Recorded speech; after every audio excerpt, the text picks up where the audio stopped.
Well, what is going on, Notre Dame fans? We're live on the Blue and Gold YouTube channel, Mike Singer and Kyle Kelly, with our weekly Thursday morning recruiting update. Really appreciate you all watching back, watching live with us, listening to the podcast. Really appreciate you guys for making us a part of your day. We got Mark with glasses is here, J Car's here, Rip Jules.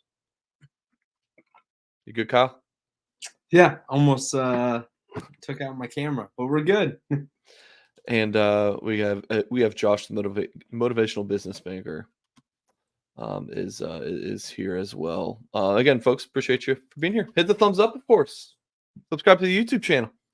All that good stuff. We actually have a lot. There's a lot to discuss today. A lot. Like a low-key big recruiting weekend for the Fighting Irish. So there really is a good bit to discuss. But Kyle, you doing well? I got to tweet out. Let's tweet this out that we're live from the Blue and Gold YouTube or the Twitter account real quick. Kyle, you doing good?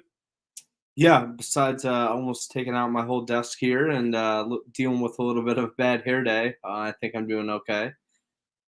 Going to Cincinnati tomorrow to see some recruits. I'm sure we'll touch on that later in the show, but we will.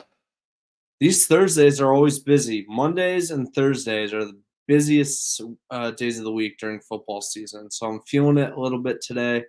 Otherwise, things are going pretty well. Yeah. For me, it's the Mondays, Saturdays, obviously. And then Fridays are like chill, but then you go travel. And then, Thursdays are pretty busy. From the back-to-back to from this show to the press conference at noon, and then I record a video with Jack. It's like I don't get any actually writing work done for like 4 hours. It's like show prep, making calls in the morning, putting out fires, whatever the case may be. But anyways, let's talk about. Well, we can talk about recruiting weekends in general. Tex ND points out that that Deuce is Auburn bound this weekend, which is accurate, and don't really have anything to add for this show on the subject because I don't know what to say.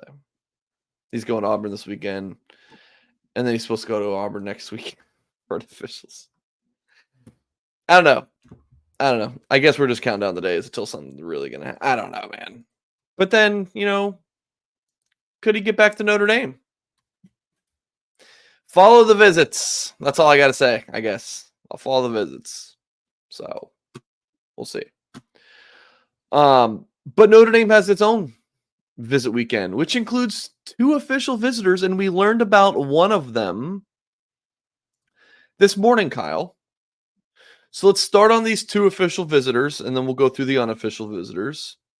So first, we have who we've known about this for a while. When Notre Dame offered Antavius Richardson from Greenville, Georgia, we knew that he was going to take this official visit this weekend. Antavius Richardson, 6'2", 270 pounds, from a town of less than 1,000 people. Just got his bump to 4-star status by On3. Number 292 overall player, number 12 athlete, according to On3, and his On3 industry ranking, which takes into account all 4 websites. They are not weighed equally, but they are all weighed. Got his 4-star ranking there as well. So USF commit for Richardson, committed to Georgia State in April, then got a little minor blow up, getting Michigan, Mississippi State, USF, a few others, commits to the Bulls. And then, now he's got Notre Dame, Bama, and UNC. He's kind of looking like the most likely schools that he will pick from. USF not looking good to keep him. And I might give the edge to Notre Dame right now. For Richardson, Notre Dame's recruiting him at wideout. Is committed to USF at corner.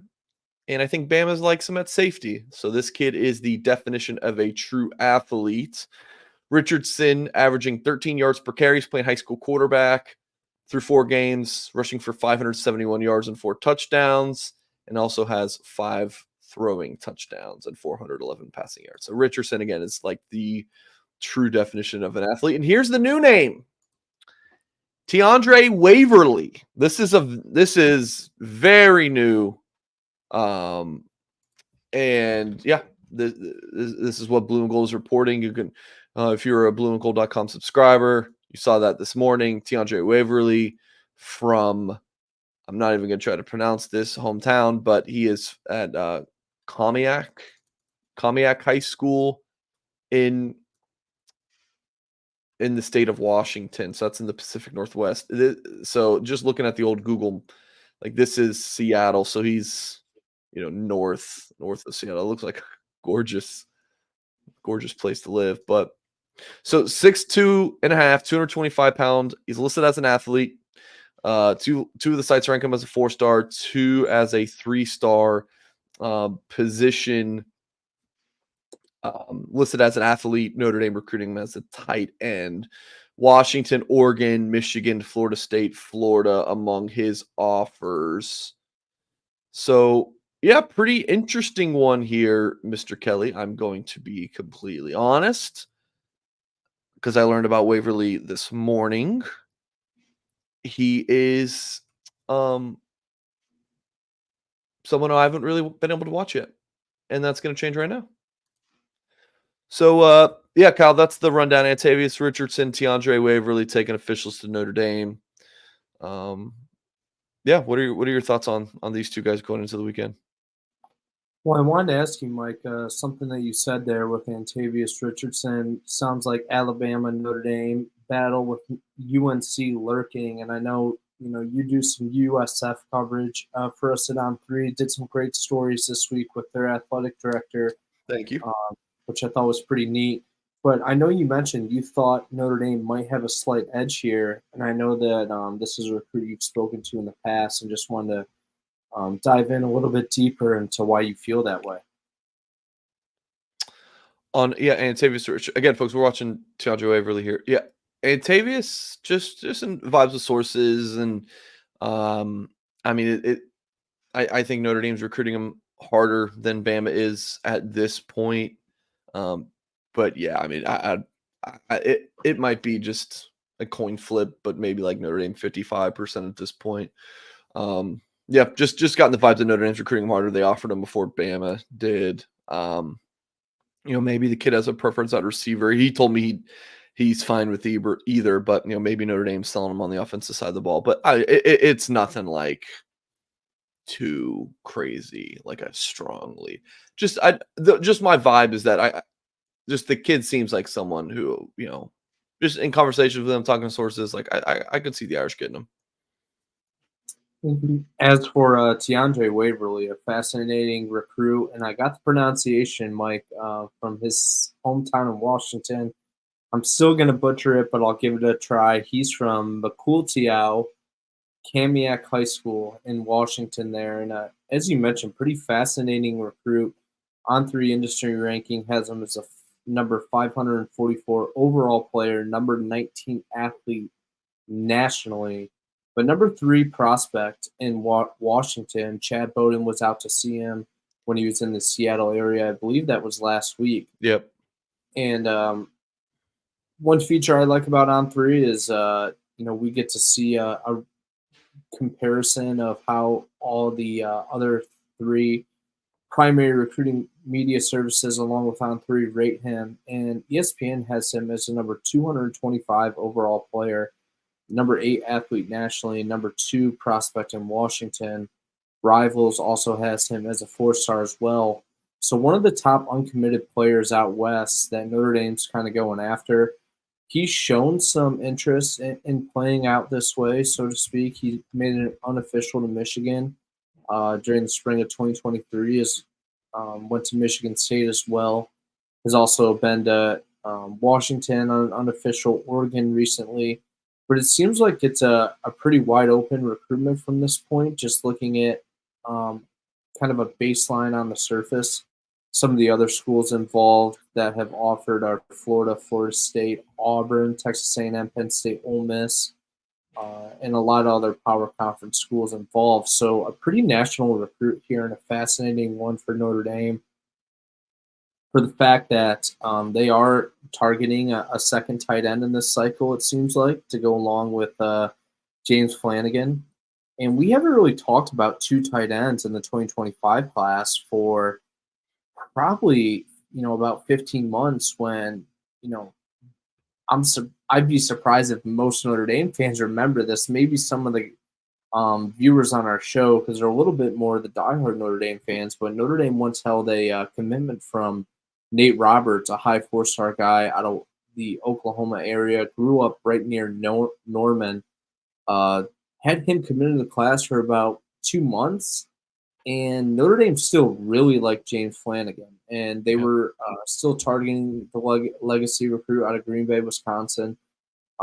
Roberts ended up decommitting shortly thereafter his commitment, verbally committed to Ohio State back in the spring.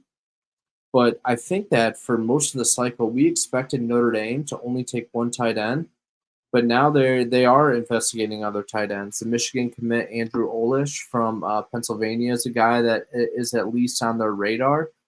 Could they bring him in for a visit, depending on how things go this weekend with tight end from Washington?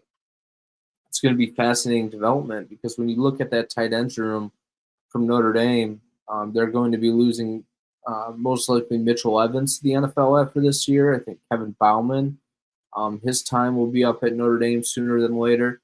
And I don't really know if we've seen enough from Eli Raridan, Cooper Flanagan, and some of those guys to really feel confident in the room moving forward next year. I think they need some more depth pieces in that room, need more numbers, need more athletes. Now, don't get me wrong, Flanagan, Raridan, and those guys, they've all shown they're capable of being Notre Dame football players. But I think even when you look back at the loss of Holden Stays last year, the transfer portal, Notre Dame's probably needed another guy in the tight end room. They haven't taken a second one in a couple years. So I like that, Chad Bowden's process here and Marcus Freeman to go look at other guys and see if they can bolster that position group. Folks, please hit the thumbs up on this video. Subscribe to our YouTube channel for more content. If you're listening via podcast, appreciate you. Just ask that you would leave us a kind review on Apple Podcasts, wherever you listen to your podcast, and especially leave like a reason why you like our shows at Blue and Gold. That would be very much appreciated. Our friends at Prize Picks are sponsoring this week's Notre Dame recruiting update, and I have to tell you, testing my skills on Prize Picks during football season is the most exciting way to play daily fantasy. You got quick withdrawals, easy gameplay, and an enormous amount of selection of players. I mean, more than just players. We'll get to that in a second. And stat types are what makes Prize Picks the #1 daily fantasy sports app. You have the skills, you can turn $100 into $1,000 with just a few taps. Select 2 or more players for an entry, pick more or less on their projected stats, place your entry, and that's it. Prize Picks offers weekly promotions. You got Taco Tuesday can lead to big payouts, which on Taco Tuesday, Prize Picks discounts selected player projections up to 25% to provide even more value. And then they also just do free squares like Caleb Williams with a half of a passing yard. The normal projection would be 215 yards for Caleb Williams, but it's just a half of a yard. So I'll show you guys what I am pairing with that Caleb Williams. So these are my active lineups right now. I've got Derrick Henry to score a touchdown, receiving or rushing, and I got Diogo Jota from Liverpool to score a goal.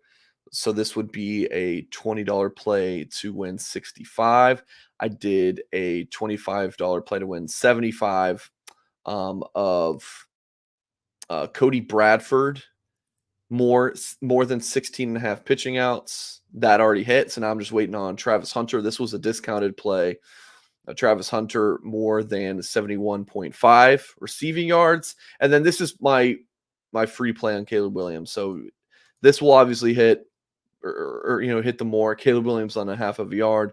And then Ramondre Stevenson more than 86.5 rushing and receiving yards combined is the New England running back.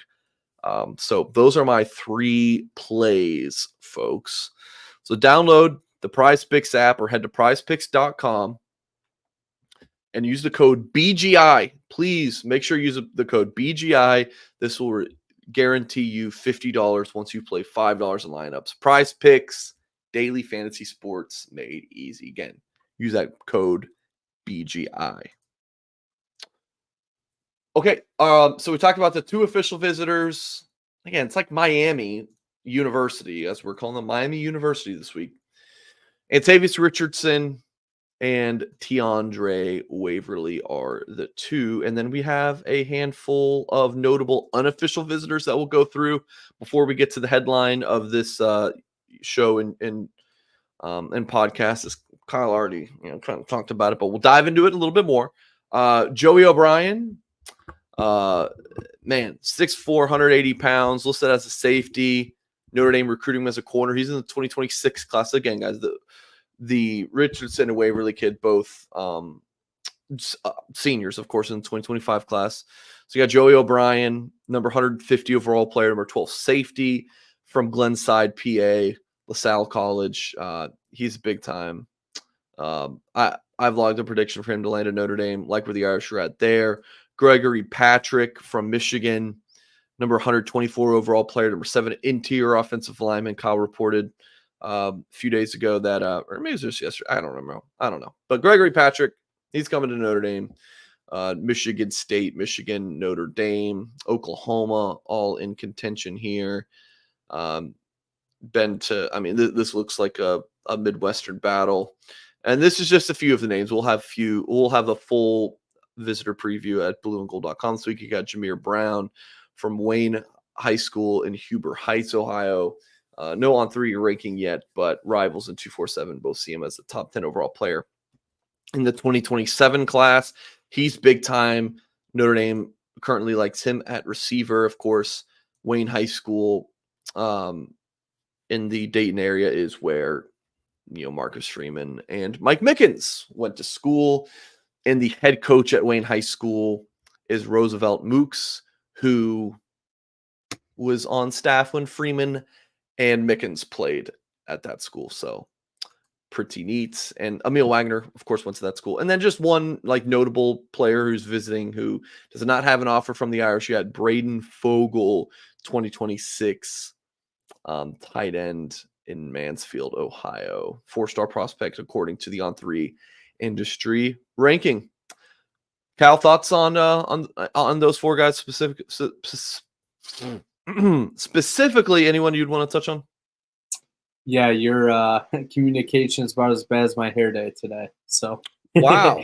No. All right. Hair day looks great, Kyle. Exactly. Exactly. Yeah, I want to touch on Joey OBrien real quick because I kind of, I'm feeling a little bit more conversational with you this week, Mike. Okay. Because I thought OBrien was a guy that looked really good for Notre Dame, and I had talked about on the Loose Emoji message board in this show about guy I've been pretty interested in following you with a pick into the On3 recruiting prediction machine for Notre Dame to land. But then I remember a couple weeks ago, I don't know if you told me this privately or on the show. I'm going to bring it up anyway because I think it's a really fascinating point that you saw that this could possibly be like a Derek Meadows type of recruitment. Actually, you did talk about this on the show because I kind of refuted your claim a little bit just because I thought where Joey OBrien's from is a little bit different. But I found that fascinating, just for the fact that Notre Dame offered him pretty early. I mean, pretty much was the first offer besides Toledo and Duke, if that rings a bell. But a lot of other schools have gotten involved. I'm not sure where else Joey has been this year, but I know in the summer he went to Michigan. He's also been to Penn State a few times. So this is a pretty fascinating recruitment, and I just was wondering if you're still kind of feeling the same way going into Saturday's visit, that this recruitment is one that maybe we felt could be Notre Dame from the start, but is certainly becoming a bunch more competitive as the cycle progresses. The thing in comparing them is more about the beginning stages of it and not necessarily the end result. It's not like OBrien could end up at Notre Dame. He could not. I don't know. But just like the beginning stages of it just give me the similar vibes of, oh, you're a small prospect. You get the Notre Dame offer. You blow up. You get more national attention. That kind of thing. Just gave me similar vibes. Just talking to both kids. Just, I don't know, just get some similar vibes. So that doesn't mean that Notre Dame is going to lose out on OBrien or that they, they use the same toothpaste. Like, I don't know. But, yeah, just similar vibes. Nothing too crazy. And I'll share a similar sentiment with Gregory Patrick because when I reported that he was visiting Notre Dame, I think late Tuesday night, I got a bunch of questions on the Loose Emoji message board. I know some people were pinging you as well as if this is a guy that could be on commit watch. And I know Gregory Patrick really likes Notre Dame. He hasn't really told me outright that Notre Dame is his leader, but I get the sense they're one of his top options, and certainly a school that's in his top 9 that he released at the end of July, along with some other Big Ten powers. And I know Alabama's a school that he's been interested in because Michigan State's offensive line coach, who he had a great relationship with when he was at MSU, is now at Alabama. So that's a fascinating school to watch. But the two biggest competitors that I'm looking at here are the ones that you see right there in the On3 recruiting prediction machine, Michigan State and Michigan. He's been to MSU a bunch. He has a Spartan legacy. But Michigan is another school that I'm really watching here. I know they've been connecting well with him behind the scenes. He's been to Ann Arbor a bunch. But also on the flip side, he's also been to Notre Dame, I think 4 or 5 different times. This might be visit number 6 for him. So Notre Dame is right here in it.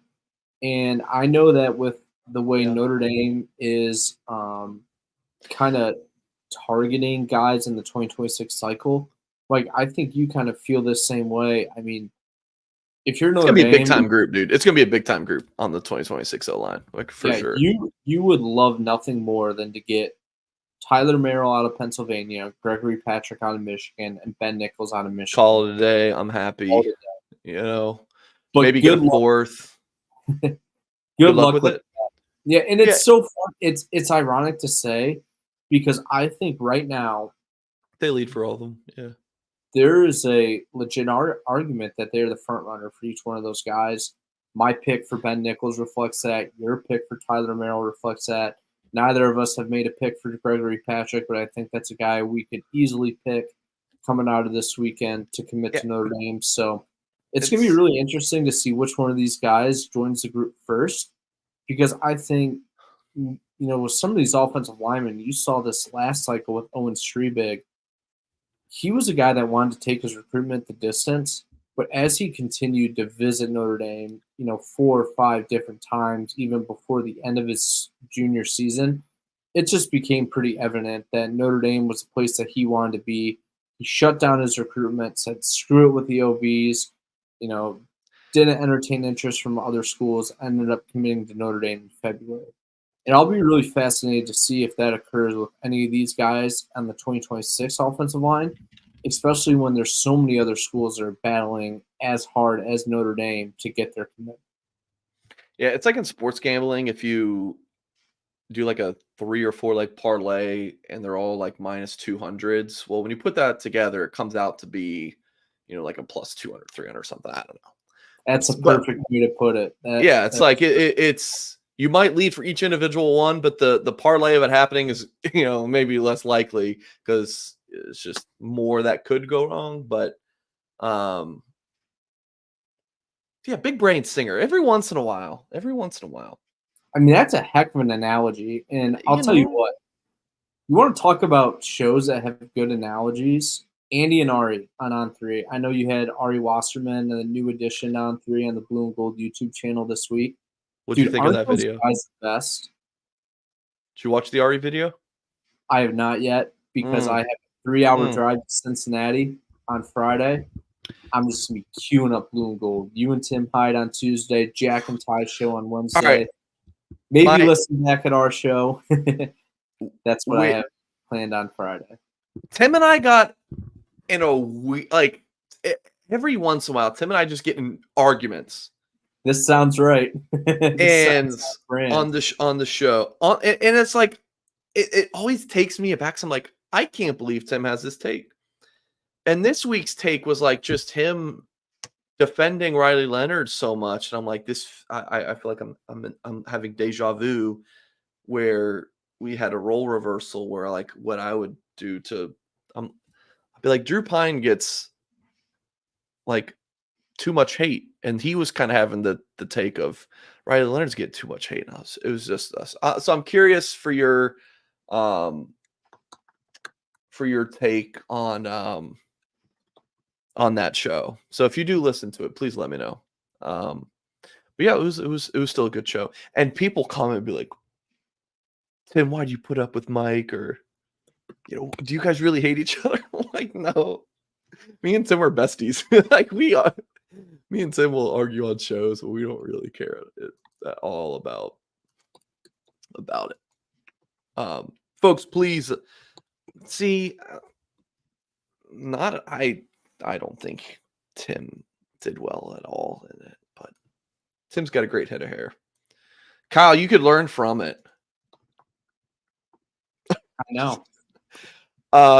Just kidding. I know, man. My hair is a disaster. I mean, it looks like I just roll out of bed. I can promise you I didn't. But hey, for our podcast audience, thank you. Yeah, there you go. There you go.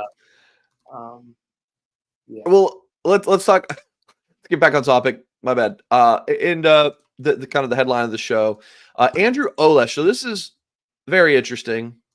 And in my first few years covering Notre Dame recruiting, like the Irish took 2 tight ends like every cycle. In 2020, you had Bauman and Mayer.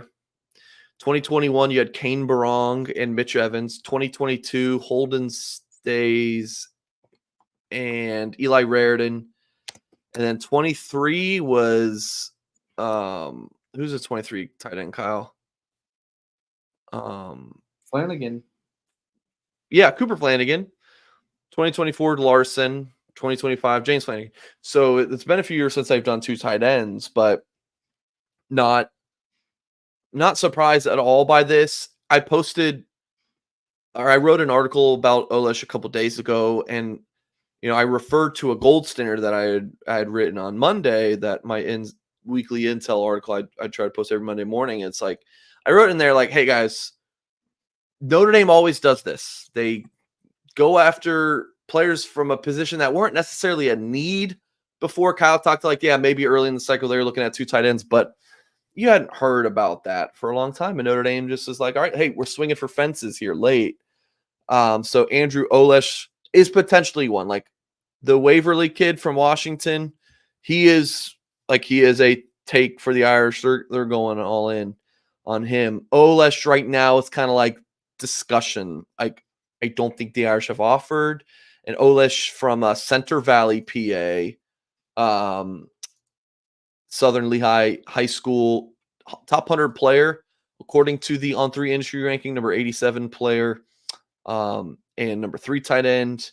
And Center Valley, PA is just outside Allentown. And I don't know what is maybe an hour or so north, a little bit northwest of Philly.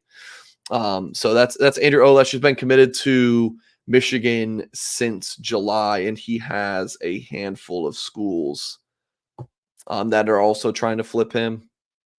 On3 did an article on him, I believe. So, yeah.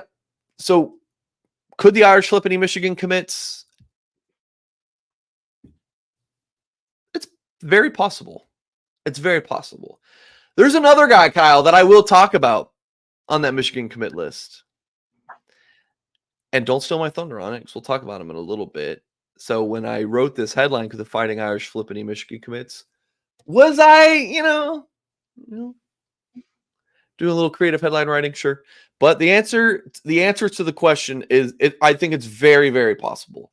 If like Notre Dame hasn't really pushed for Andrew Olesh yet, from what I'm told, but they're in contact. Like, let's see if on one of these Thursday morning shows, if I come on here and say, hey, this kid's taking an official visit, then it's game on. But right now, nothing super notable, but Notre Dame is in contact with Olesh. We'll see if Bowden goes out to see him or something like that, in the coming weeks. Kyle, do you have anything to add on this kid? What if I come to see him in the coming weeks, man? Oh, we are up to our what's the word there? Up to our shoulders or so. I don't know. In travel Attorneys? budget. Yeah.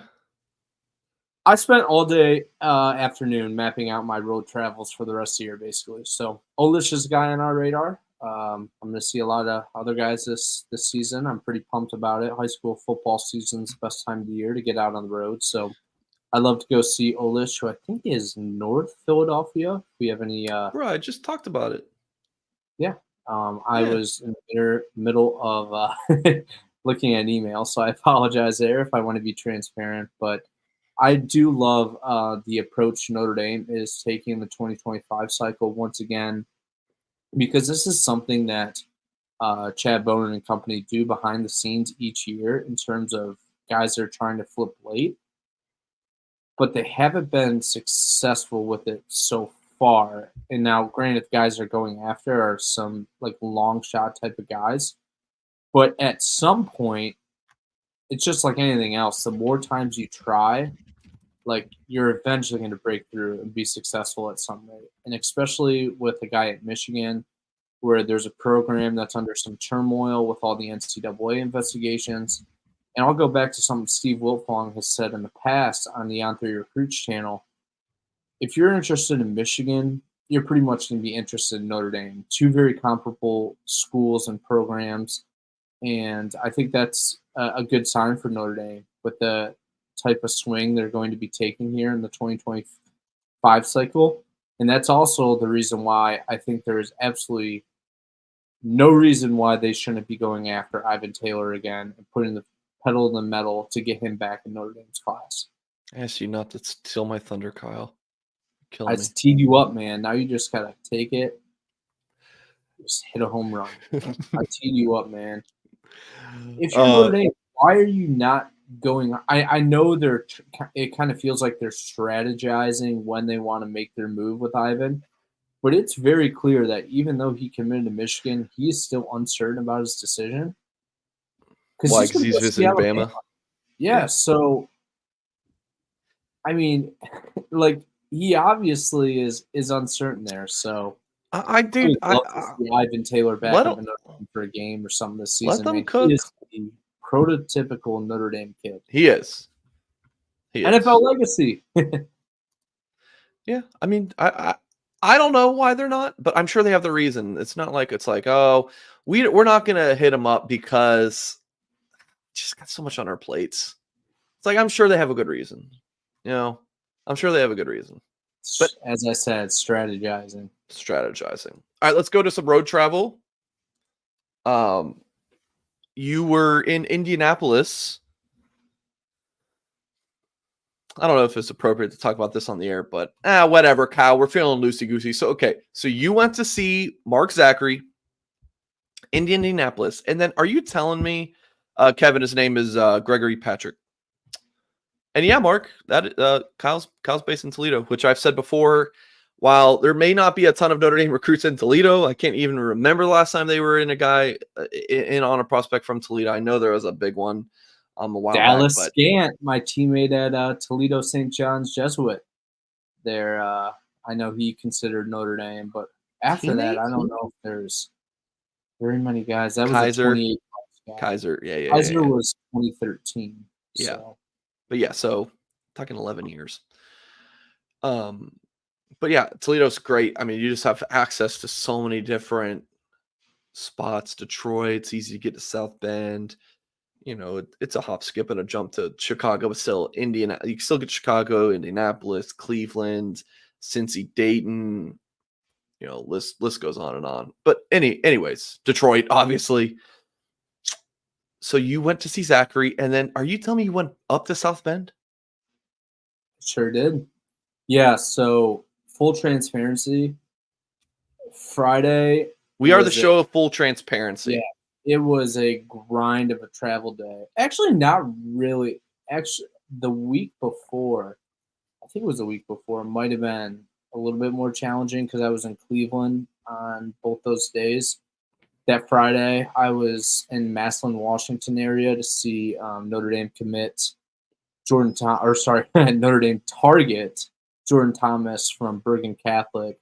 the school out of Oradell, New Jersey, who's playing at Massillon, Washington, I think the first week of September. So I think the 6th.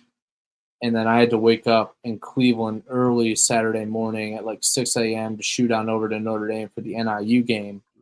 So then last week, I was also in Cleveland on Friday. I left Cleveland around noon, made the 5-hour drive to Indianapolis to see Mark Zachary at Ben Davis. And after that game, I shot up to South Bend to hang out with Tyler Horka and Jack Sobel before we made our way to West Lafayette for the Purdue game. We went over to Purdue on Saturday morning. I drove us back on Saturday night. Had to go back to Toledo on Sunday. So anyway, a lot of travel. I'm doing a ton of travel this week as well. Going down to Cincinnati to see some guys, and then I'm going to South Bend on Saturday. With all that said, Mike, football season to me is the best time to travel because I'm a huge podcast guy. I think you know that by now. And there's no better time for podcasts than football season with the type of information. So I got Andy and Ari queued up. I got Always College Football with Greg McElroy, the Ryan Russillo Show, Blue and Gold. I even listened to the Letterman Lounge, our Ohio State podcast. Keep tabs on those recruiting guys because there's a lot of overlap there. But I appreciate Mark with glasses. I need some glasses myself, but I'm too busy seeing high school kids on Friday night to schedule an appointment with my eye doctor. So, yeah, I appreciate the sentiment, but I love my job, and I hope that reflects it in my work. Okay, so going from Indy up to South Bend to West Lafayette, that's something. That's something, which I'm pretty sure I teased you about when you told me about it. But, you do your thing. You're happy. I'm happy. As you were talking about that, I was thinking what podcast I listened to. I don't think in my entire life I've ever, maybe like one of my first few shows, listened back to one of my shows. I think I would, probably cancel a show if I ever listen to myself talk. But it's the worst. I'm definitely, no matter how much you do it, man, you're never gonna. The only time I would is just for like audio purposes to see like, oh, I need to, do something with some settings or get a new, whatever. But yeah, I've been listening to a lot of Linkin Park. Super hyped up about the return of Linkin Park. And the new girl Emily who replaced the late Chester Bennington. Like she's, I don't know, she's solid. Some of the the concert stuff that she did was a little bit of a struggle. When they did the live show or whatever that was on YouTube. But I think like the studio recordings are going to be very, very good. So I'm excited about that. Okay, so that was Andrew Olish, and then we got on Linkin Park. So that, we're on Mark Zachary. I'm sorry. Yeah, we're on Mark Zachary. You went off the beaten path. I always do. Okay, so you were out to see Mark Zachary. Yeah. Let me play the footage. Boom. Nope. Boom. Okay, so let's talk about the game. You got 2.5 minutes, Kyle. What'd you see? What'd you think? Yeah, interesting game to cover because I knew this was the case going in, but I wasn't sure if there was going to be a transition. But Mark Zachary is playing free safety this year, or just safety in general for Ben Davis, Notre Dame's prized cornerback commit. So didn't really get to see him in coverage and locking down wide receivers from that aspect, which was a little disappointing. But I still really like the perspective that him playing safety gave me because I did a separate story about it on Blue and Gold this morning, and I thought it was I don't want to toot my horn a bunch here, but I thought it was a really good read just because of the type of versatility it could give Coach Mike Mickens in the defensive backfield for Notre Dame in the future. And as you just saw there, that was a fumble recovery from Mark Zachary. And the one thing that anytime I see this guy play, whether it be in person or just watching his highlight tape, absolute playmaker. Every time this guy is on the field, he continues to make plays. He had a 100-yard touchdown. Sorry, 100-yard interception. Let me rephrase one more time. He had an interception return for a 100-yard touchdown in week 1 against Indianapolis Cathedral, then had the fumble recovery last week when I saw him. He is also extremely involved on offense. Had 4 catches for 35 yards, but probably had at least double that in targets. Towards the end of the video, I have some of the throws that went his direction. Like this one here, right there, had it in his hands, but was broken up. So Mark Zachary is a playmaker on both sides of the ball, and I think that's one of the things that Notre Dame is getting from him when he verbally committed back in May. It's a guy that when he does see the field, I expect him to make a bunch of plays, and that was evident on Friday night. Mike, I appreciate you leaving me solo here because I get my first taste of hosting a show, which I'll be able to do here next month. I know Mike's got some exciting news with the baby on the way, so I'm going to be really taking over the YouTube channel. So nice little spoiler there. But talking a little bit more about Mark Zachary and the season that he's had so far, even though he is playing safety, still pretty productive on the stat sheet, has about 30 tackles, 2 interceptions, that fumble recovery that I mentioned.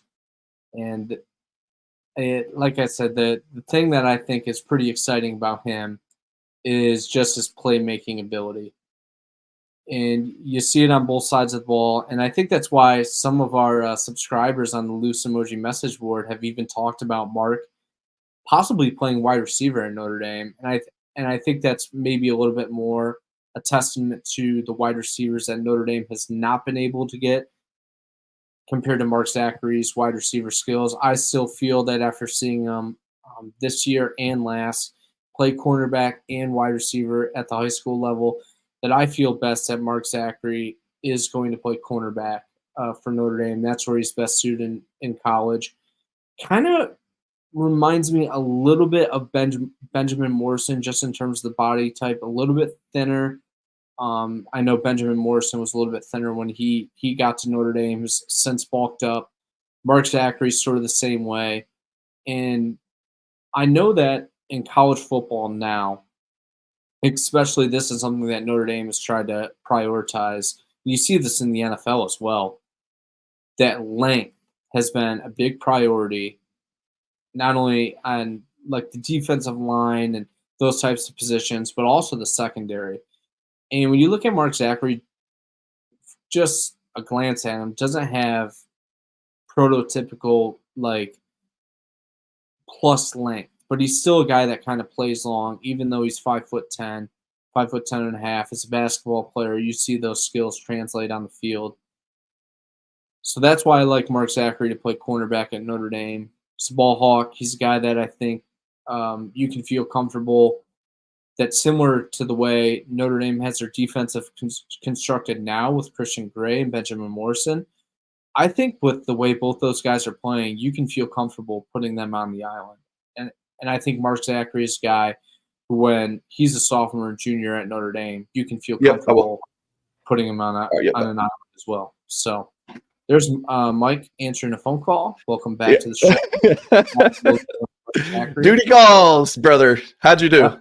How'd you do solo talking for an extra few minutes? Yeah, a lot of rambling, a lot of word salad, but hopefully I kind of covered my ground with Mark Zachary there. Basically just summarizing my point, he's a playmaker. He's a guy that even though he excels at wide receiver and Notre Dame needs wide receivers in the 25 cycle, I still like him at cornerback. See Benjamin Morrison resemblances, and I'm very excited about what Mark Zachary is going to bring at Notre Dame.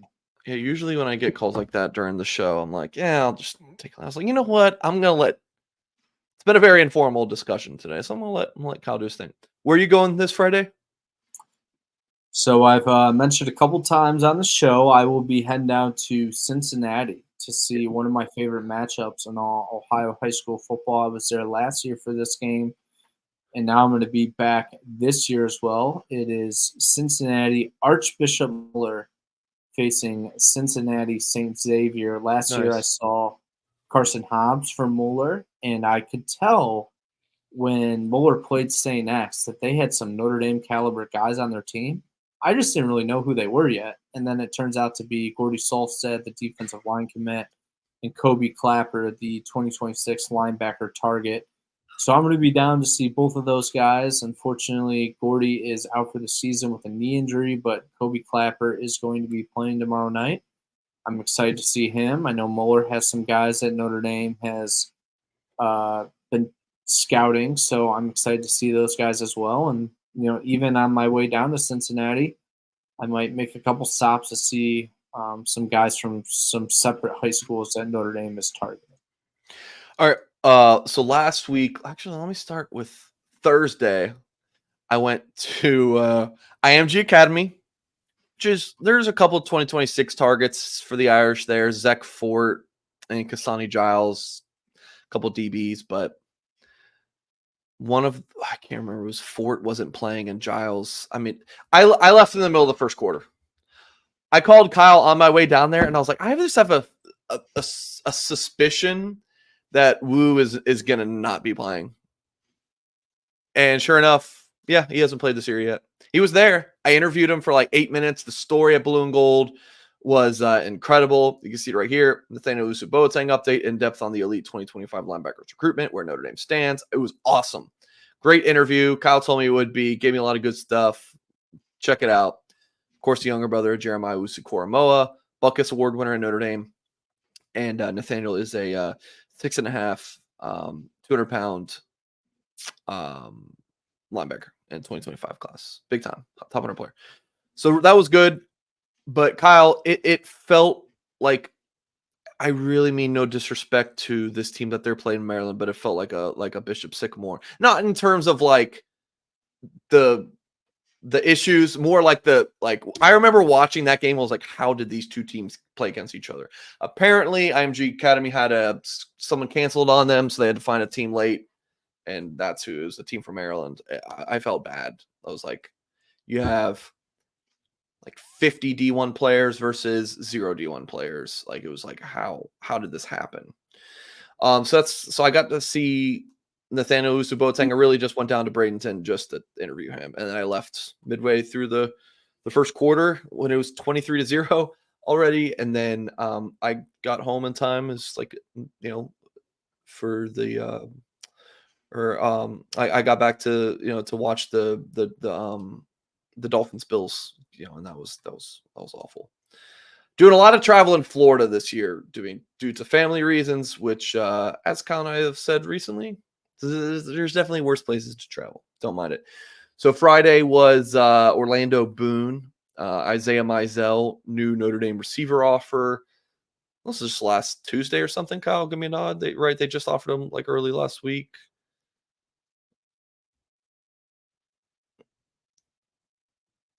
Okay. I'm giving you a nod. I gave you a short Okay. nod. I was a slow nod. Okay, so Isaiah Mizell committed to Arizona, visiting Notre Dame officially for the Louisville game. So 3-star prospect, but so interesting is Isaiah Mizell just started playing football his sophomore year. Kyle, I got to interview Isaiah Mizell's dad yesterday on the phone. I met him at the game, interviewed him on the phone yesterday. Really interesting story. Like, grew up playing soccer and then kind of came to a crossroads of, do I want to like maybe go overseas, and like, he was that good, or do I just want to play football and kind of do like, because his brother Aiden Mizell, is a receiver at Florida, and he was like, if Aiden can do it, I can do it. So he was like, I'm gonna go play football. So the kid's very raw, but he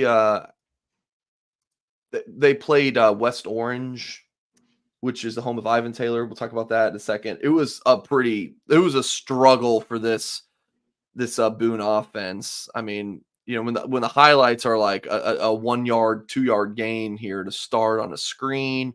I mean, here's like a hitch that he caught those for a few yards, but kid's skinnier, kind of like the body type gives you Mark Zachary vibes. And around, I think he maybe picked up a couple of yards here with Ivan Taylor, the former Notre Dame commit, current Michigan pledge, in pursuit. And then this was the touchdown, a little like I'm faking a corner, then I'm running a slant. The safety just completely, but on this thing, and then yeah, he had no problems getting into the end zone. Look at it again. Like the route running, like continue to need work, like all that kind of stuff. Like he's still raw, but he's fast. Like he's a 10-4 100-meter kid. And then he almost had, this was late in the game. It was like 24-10. And Mizell caught that touchdown to cut it to 24-17. But this play right here on a post, I mean, this should have been a touchdown. Just the quarterback just barely overthrew him. But Isaiah Mizell, the Kata was like a 65-yard touchdown. He's having a strong start to his senior season. He will officially visit Notre Dame September 28th, and we'll see where his recruitment goes from there. Going back to the headline of this video. Could Michigan have any flips to Notre Dame? In other words, could the Irish steal any Wolverines commits? We talked about Andrew Olesh earlier. It's Ivan Taylor, kid. I could see it. I'm telling you. I could see it. I don't really think the two parties are in communication yet, but my tinfoil hat, I got to make one, put it on. Maybe I'll just put on like my,